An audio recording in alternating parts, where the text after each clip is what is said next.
Iran युद्ध की tension के बीच तुर्की के राष्ट्रपति ने नेतन्याहू को नई धमकी दे दी है। प्रेसिडेंट एर्दोआन ने इजराइल को दुनिया का दुश्मन बताते हुए बहुत जल्द एक्शन लेने का ऐलान किया है। अल्बानिया दौरे पर पहुंचे एर्दोआन की तरह ईरान भी अब अरब देशों की गोलबंदी में जुटा हुआ है। इस बीच सऊदी क्राउन प्रिंस मोहम्मद बिन सलमान की एक तस्वीर ने अमेरिका को दहला दिया है।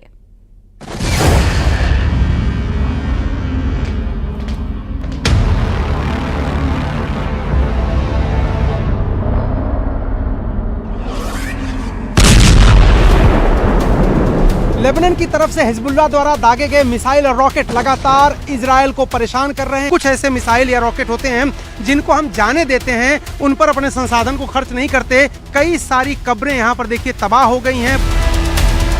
एक रॉकेट आके गिरा है जिसकी वजह से तबाही का जो मंजर है वो आप देख सकते हैं। यहाँ पर देखिए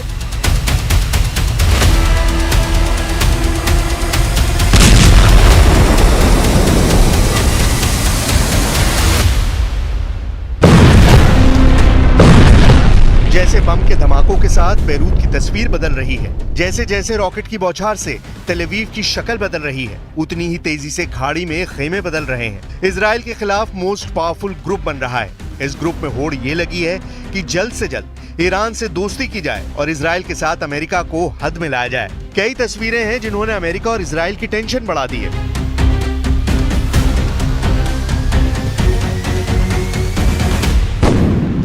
तस्वीर नंबर 1 देखिए, जहां तुर्की नेवी का शिप लेबनान में एंट्री कर रहा है। शिप पर तुर्की के किलर कमांडो एक्शन मोड में दिख रहे हैं। दूसरी तस्वीर अल्बानिया से आई है, जहां प्रेसिडेंट एर्दोआन इजराइल विरोधी गुट के विस्तार के लिए पहुंचे हैं। तीसरी तस्वीर तो ऐसी है जिसने इजराइल और अमेरिका दोनों को थर्रा दिया है। सऊदी अरब के रियाद में क्राउन प्रिंस सलमान से ईरान के विदेश मंत्री की मुलाकात ने अरब वर्ल्ड में नए समीकरण पर मोहर लगा दी है।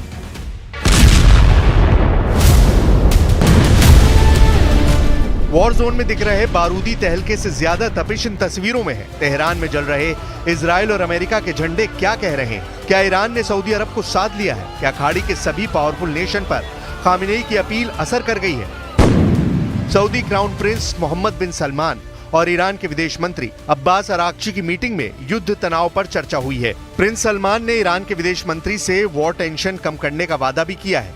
सऊदी प्रिंस से मीटिंग के बाद ईरान के विदेश मंत्री कतर का दौरा करेंगे।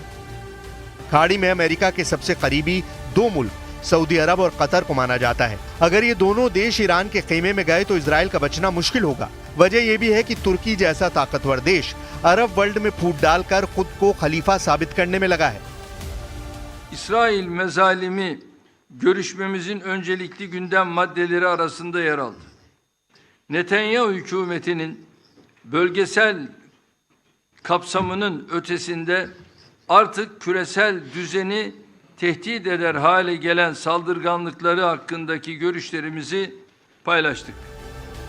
उधर डिप्लोमेसी फ्रंट पर इजराइल जैसे जैसे ट्रैप में फंसता दिख रहा है, उतना ही वॉर जोन में उसे झटके लग रहे हैं। इजराइल की धरती थर्रा रही है। इजराइल के आसमान में बारूद का बवंडर उठ रहा है। कभी रॉकेट अटैक तो कभी ड्रोन से मिसाइलें फट रही हैं। इजराइल के चप्पे चप्पे पर दुश्मनों के धमाके की छाप दिखाई देने लगी है। लेबनान से लगी इजराइल के सरहदी शहरों में अब किसी को सलामत होने की गारंटी नहीं है। मैं इस वक्त इजराइल लेबनान के बॉर्डर के बेहद करीब एक गांव में हूं, जहां 8 अक्टूबर को दोपहर 1 बजे एक साथ कई दर्जन रॉकेट से हिजबुल्लाह ने हमला किया था और उनके निशान आप अब भी गांव में जो घर है उनकी दीवारों पर देख सकते हैं। छोटे छोटे छेद यहां पर हुए हैं। हालांकि जो रॉकेट है वो गिरा था दूसरी बिल्डिंग पर। ये देखिए सामने की जो बिल्डिंग है उस पर रॉकेट गिरा था और उसकी वजह से दीवारें काली पड़ गई हैं। अगर हिजबुल्लाह के हमले में इजराइल को भारी नुकसान हुआ है। आईडीएफ के टॉप कमांडर को नईम कासिम के लड़ाकों ने ढेर कर दिया है। हिजबुल्लाह ने नेतन्याहू आर्मी के बड़े ऑफिसर को मारकर दहला दिया है। इजराइल फोर्सेस की एलन ब्रिगेड की 5030वीं बटालियन के सार्जेंट मेजर रोनी गनीजाते हिजबुल्लाह के हमले में मारे गए हैं। 36 साल के मेजर गनीजाते लेबनान में हिजबुल्लाह के खिलाफ जमीनी हमले में मारे गए हैं। ग्राउंड बैटल में अब तक हिजबुल्लाह ने इजराइल के 12 सोल्जर्स को ढेर किया है। अपने अफसर की मौत के बाद इजराइल ने हिजबुल्लाह के 2 कमांडर मार डाले हैं, जिसमें एक अहमद मुस्तगा अलहाज अली और दूसरा मोहम्मद अली हमदान बताया गया है। हिजबुल्लाह के दोनों top commander anti tank core के कमांडर थे। 2 टॉप कमांडरों की मौत का बदला लेने के लिए हिजबुल्लाह ने इजराइल के कब्रिस्तानों को भी बारूद से पाट दिया। यहाँ की धार्मिक मान्यता के मुताबिक उनको भी शांति नहीं है और आप यहाँ पर देखिए कि ये पूरा कब्रिस्तान टूटा फूटा है। यहाँ पर देखिए ये गवाही दे रही हैं तस्वीरें कि लोग जो हैं वो यहाँ पर अपने प्रियजनों को देखने आ रहे हैं। देखिए जिनको ये खबर पता लगी है कि कब्रिस्तान के ऊपर रॉकेट हमला हुआ है, वो लोग अपने प्रियजनों की देखिए यहाँ पर कब्रें देखने आ रहे हैं और लोग यहाँ पर लगातार जो अटैक हुआ है रॉकेट से उसको देखने आ रहे हैं। हिजबुल्लाह फाइटर इजराइल के किरियात शमोना से आगे बढ़कर अब बेत हिलेल और मयान बारूज तक मार कर रहे हैं। गैलीली में हिजबुल्लाह के रॉकेट के छर्रे से छलनी दीवारें हर जगह देखी जा सकती हैं। हिजबुल्लाह के हमलों में आई तेजी की वजह से रदवान फोर्स के नए कमांडर की तैनाती है। इजराइल मीडिया के मुताबिक रदवान फोर्स के पूर्व कमांडर हैतम अली तबातबाई को हिजबुल्लाह के मिलिट्री ऑपरेशन का चीफ बनाया गया है। हैतम अली के साथ मिलिट्री लीडरशिप में जिहाद काउंसिल के मेंबर मोहम्मद हैदर को भी सैन्य ऑपरेशन का जिम्मा सौंपा गया है। वहीं हाशिम सैफुद्दीन की मौत के बाद हिजबुल्लाह की पॉलिटिकल विंग का चीफ अब नईम कासिम को बनाया गया है। नए कमांडरों की यही तिकड़ी नेतन्याहू से नसरल्लाह की मौत का बदला लेगी, लेकिन अमेरिका के रहते ये मुमकिन नजर नहीं आ रहा है। सुपर पावर ने इजराइल को इतने हथियारों से लैस कर दिया है कि उसे युद्ध में परास्त करना हिजबुल्लाह तो क्या कई देशों के बूते की बात नहीं। ब्राउन यूनिवर्सिटी के कॉस्ट ऑफ वॉर प्रोजेक्ट की एक नई रिपोर्ट से पता चला है कि अक्टूबर 2023 से अब तक अमेरिका ने इजराइल पर 22.76 बिलियन डॉलर खर्च किए हैं। अमेरिकी हथियारों की आपूर्ति में लगभग 57,000 तोपखाने के गोले, तोपों के लिए 36,000 राउंड गोला बारूद, 20,000 M4A1 राइफलें, 14,000 एंटी टैंक मिसाइलें और 8,700 MK-82 500 पाउंड बम शामिल हैं।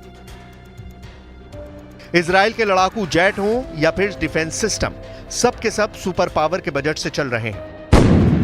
इजराइल के आयरन डोम और David Sling air defence system के लिए अमेरिका ने $4 billion, Iron Beam laser air defence system के लिए $1.2 बिलियन की मदद दी है। अमेरिका ने इजराइल को 14,100 MK-84 unguided 2,000 bomb, 3,000 joint direct attack munition, dumb to smart bomb transformer kit, 3,000 Hellfire missile, 2,600 250 pound GBU-39 छोटे bomb, 1,800 M141 bunker buster bomb, 3,500 night vision device, 200 switchblade drone, 100 से ज्यादा स्काइडियो x drone और 75 joint light tactical vehicle भी दिए हैं। Israel को emergency delivery के लिए $4.4 बिलियन का बजट अलग से रखा गया है।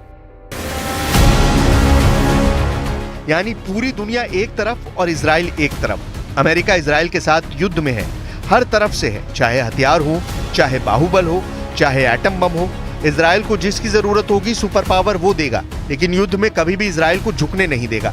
अमेरिका की यही गारंटी नेतन्याहू को सभी दुश्मनों से भिड़ने की पावर देती है। सुपर पावर का इजराइल के साथ खड़े रहना उसकी जीत और वजूद दोनों के लिए जरूरी भी है, वरना बारूद के ढेर पर बैठे इजराइल को ईरान और तुर्की जैसे दुश्मन देश कभी भी जलाकर राख कर सकते हैं।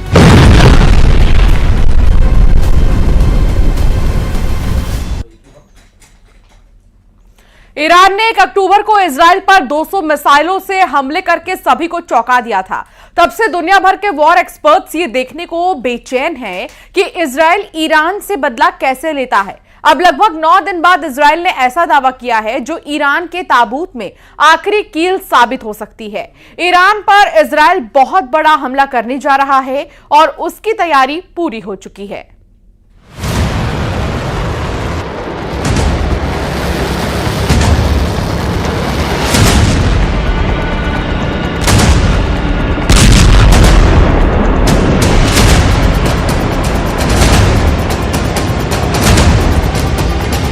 हमले को तैयार इजराइल, देखते रह जाओगे खामनेई।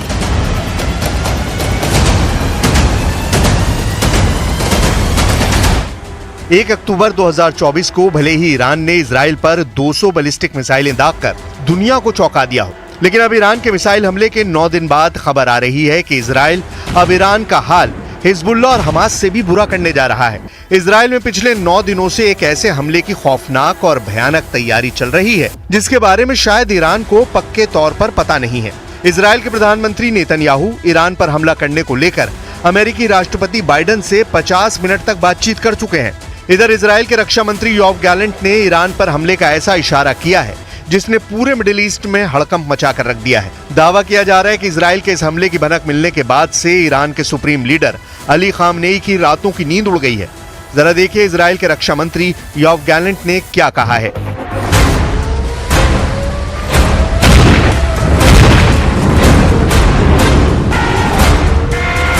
ईरान को समझ नहीं आएगा क्या हुआ और कैसे हुआ।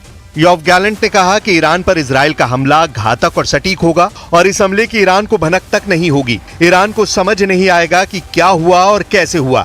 योआव गैलेंट का यह बयान इजराइल पर ईरान के मिसाइल हमलों के जवाब में आया है। सूत्रों की माने तो इजराइल ईरान के प्रमुख तेल ठिकानों को निशाना बनाने की योजना बना रहा है। माना जा रहा है कि हमले ईरान की अर्थव्यवस्था को गहरा नुकसान पहुंचाने के लिए होंगे, क्योंकि ईरान की बड़ी आर्थिक ताकत उसके तेल क्षेत्र है। इसके अलावा इजराइल ईरान के परमाणु ठिकानों पर भी बहुत बड़ा हमला कर सकता है। 50 मिनट में हुई सीक्रेट डील, उड़ा दो ईरान के एटमी ठिकाने। लगभग 100 घंटे से दुनिया भर की मीडिया में ये दावे किए जा रहे हैं कि ईरान ने जमीन के नीचे एक बहुत बड़ा परमाणु परीक्षण किया है। दावा किया जा रहा है कि इजराइल ने पिछले 120 घंटे में ईरान में आए भूकंप और परमाणु बम का परीक्षण के दावों का सीक्रेट पता कर लिया है। इसीलिए बाइडेन और नेतन्याहू ने 50 मिनट तक फोन पर बातचीत के दौरान लगभग फाइनल कर दिया है कि अब ईरान को 200 मिसाइल हमलों का जवाब जबरदस्त तरीके से दिया जाएगा। התקפות שהאיראנים תקפו אותנו לפני זמן קצר. ההתקפות האלה היו אגרסיביות, אבל ההתקפות האלה נכשלו כי הן לא היו התקפות מדויקות. חיל האוויר לא נפגע, כל המסלולים פועלים. भले ये कयास लगाए जा रहे थे कि अमेरिका इजराइल पर दबाव बना चुका है कि वो ईरान के परमाणु ठिकानों को तबाह नहीं करेगा, लेकिन जब से अमेरिका को खुफिया जानकारी मिली है कि ईरान ने भूकंप की आड़ में एटमी परीक्षण ही किया है, तब से अमेरिका अब इजराइल को उसके एटमी ठिकानों पर हमला करने की हरी झंडी दे चुका है। ऐसा सूत्रों के जरिए दावे किए जा रहे हैं। अब ये भी जान लीजिए कि ईरान ने 5 अक्टूबर को क्या किया था।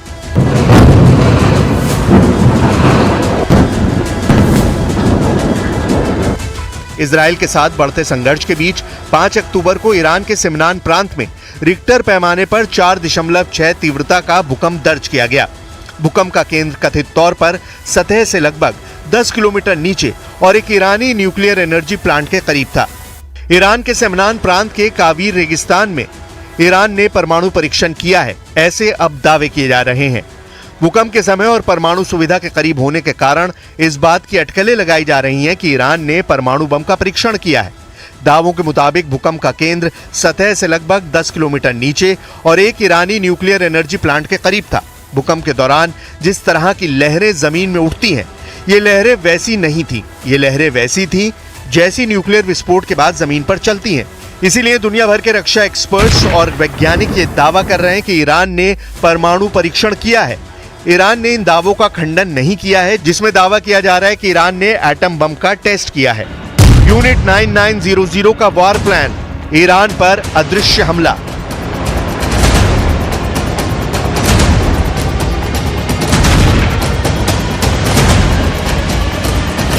ईरान पर इजराइल एक बड़ा हमला करने जा रहा है, जिसमें हवा और समुद्र के रास्ते सबसे बड़े भीषण हमले होंगे।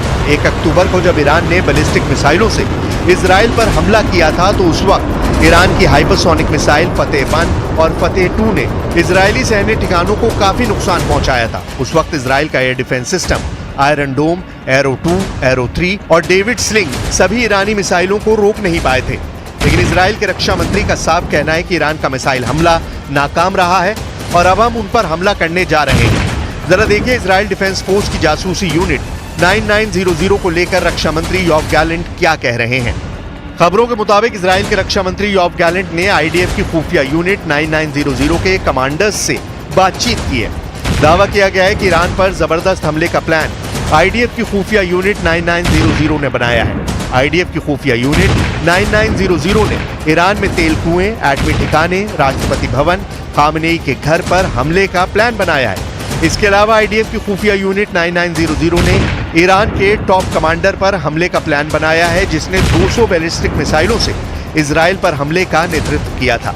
खबरें ये भी हैं कि आईडीएफ की खुफिया यूनिट 9900 का वॉर प्लान इतना जबरदस्त है कि इजराइल के रक्षा मंत्री ने इशारों ही इशारों में कह दिया है कि इजराइल अब ईरान पर ऐसा हमला करने जा रहा है कि ईरान को पता ही नहीं चलेगा कि क्या हुआ, कब हुआ और कैसे हुआ। अब सवाल उठता है कि क्या इजराइल से 2000 किलोमीटर दूरी पर मौजूद ईरान पर हमला करना इतना आसान होगा, क्योंकि ईरान की मिसाइल पावर जबरदस्त है।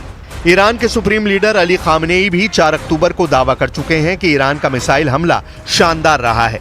लगभग 5 साल बाद हजारों ईरानियों के बीच में खामनेई ने ऐलान किया कि ये तो अभी इजराइल ने ईरान का मिसाइल ट्रेलर देखा है, अगर जरूरत पड़ी तो ईरान इजराइल के वजूद को मिटाने के लिए बहुत बड़ा मिसाइल हमला कर सकता है।